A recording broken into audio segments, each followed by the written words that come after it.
good evening po sa inyong lahat. Yun nga po, ako po si Ina, asawa po ni Jason.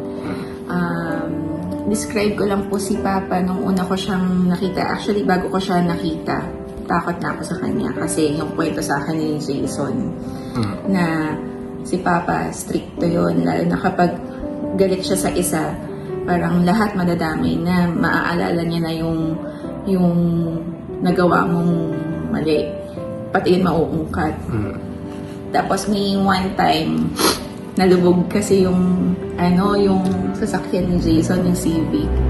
Parang all of a sudden, nagdadrive lang si Papa noon, tapos biglang nagalit na, naalala niya na naman niya yung nangyari sa Civic. Tapos yun na, lahat na naungkat na, mauungkat na. Yan. Pero kahit na ganun si Papa, sobrang may time na palabiro. As in, feeling ko nga kay Papa nakuha ni Jason yung palabiro. Feeling ko nga kay Papa nakuha ni Jason yung palabiro na attitude. Yung siguro kapag may problem, ganyan, nagiging light lang din dahil idadaan din niya sa biro.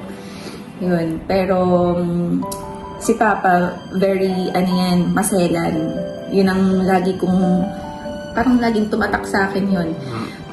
Pag yung sa mga kutsara tinidor, titignan niya muna bago niya kakainan. Aamoy niya muna yung pagkain. Ganun siya. So, very petikuloso. Nagulat ako nung nasa US na siya na nagbago na. Nag-caregiver si Papa. So, parang so nakaya niyang gawin yun. Very maselan nga siya. So, ganun siya niya tinanggap para lang mabuhay dyan sa US. Kaya niyang gawin pala yun na hindi ko inaakala na magagawa ni Papa. Siguro yung advice or yung main na pag-usapan kami ni Papa na hindi ko makakalimutan. One time, kasi nakatira kami doon kila Papa for 4 years. Tapos, wala si Jason noon. Tinawag niya ako. Kinausap niya ako. Sabi niya, Ina, yung asawa mo napakabait niyan. Sabi niya, siya alam ko naman. Tapos sabi niya, bumukod na kayo. So parang ako kasi syempre nung time na yun, parang mataba-taba pa. Parang pinapaalis na kami dito. Which is ganun din yung take ni Jason na, sige, di aalis na kami, maghanap kami ng lilipatan, parang ganun. Pero yun pala, yun yung way na matututo kami na mas mabibless pala kami ni Lord. Nung time na umipat kami, na bumukod kami, tuloy-tuloy na yung blessing sa amin. Yung hindi ko, parang nung una, may sama ako ng loob. Pero after nun, sobrang nagte-thank you ako kay Papa na ganon yung ginawa niya. Tiniis niya kami. Pero para sa amin kasi yun. Ganon siya. Na siguro sa umpisa hindi mo maiintindihan, pero at the end of the day, kaya pala ganon. Father knows best talaga. Yun.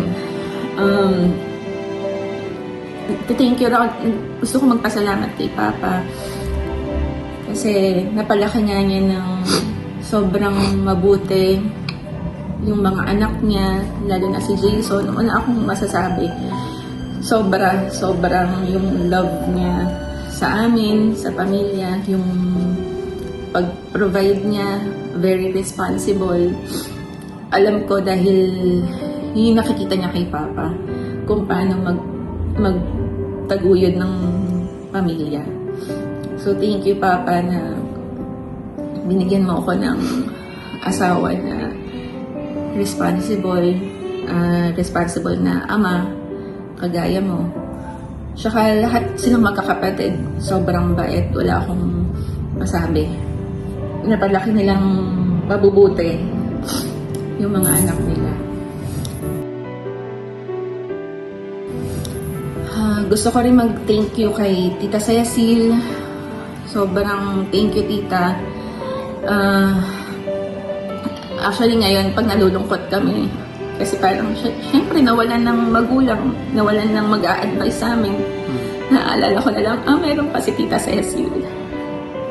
Meron na pwede namin lapitan kapag kailangan ng advice. Kahit ng prayer. Yun. Thank you kila Pastor, kila Tita Gloria, kila Tita Eleanor, kila Tito Mike, sa lahat po ng naging kaibigan, nakilala ni Papa dyan sa US, lahat po ng nagbisita kay Papa sa ospital. Maraming salamat po sa inyo. Yun po. Sabi nga po namin, nawala man po sa amin si Papa, pero dumami or nadagdagan naman po yung part ng pamilya, kagaya po ni Tita Cecil. Kaya po, Tita Cecil, as our second mom na po, you are very much welcome po sa amin. At tatandaan nyo rin po kung gano'n nyo po minahal si Papa, gano'n din po ang pagmamahal namin sa inyo. Nandito lang po kami. We love you po, Tita Cecil. I love you, Tita Cecil. Thank you. Thank you po. Thank you po.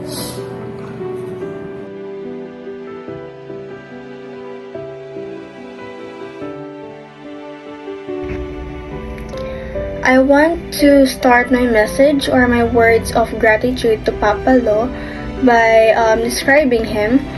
But other than my parents, Mama and Papa, as one of the most hardworking persons and the most sacrificed person I see in my entire life, I consider Papa Lo as one of the most hardworking people. My main message for Papa Lo is that I'm very thankful for all our memories. Since I was born, Papa Lo is the one that takes care of me, the one that shows me what love truly is. Other than my papa that showed me what love is, and Papa Lo is like another father to me other than Papa Jason.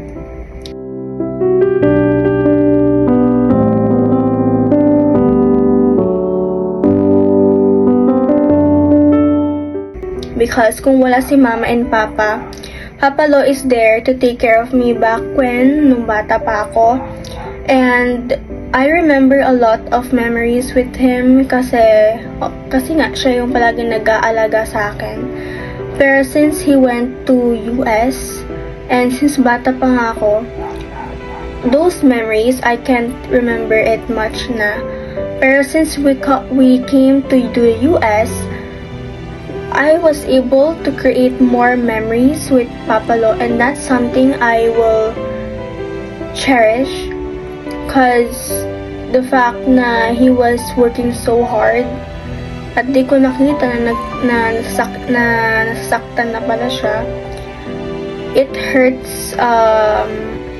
hurts me kasi as much as I wanted to, if I could go back time, gugustuhin kong tulungan si Papa Lo, maging healthy siya, to remind him that nandito ako, nandito yung mga apo niya, na we're always here for him, kahit na to remind him that other than working is important, yung health din niya is very important.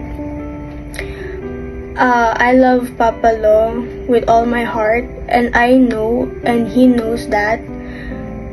And I miss Papa Lo so much. Although this message does not express all my words of gratitude, I hope na through my prayers every night about him, he knows na how much I love him and how much I miss him every night. So, Papa Lo, I'm sorry if we weren't able to notice na nasaktan ka. And I hope you know na namimiss na kita. I miss you so much, and I hope you could come here in the Philippines and guide me as I grow up. Guide me with my decisions, guide me every day, and make me feel your warmth everywhere I go. Para kahit na nahihirapan ako, a simple message from you or any signs from you, that is going to give me a hope of strength. I love you, Papa Lo. Thank you, Papa Lo, for the hard work and guidance you always gave us. We will never forget the love and kindness you gave us. You will always have a special place in my heart. I love you, Papa Lo. I miss you.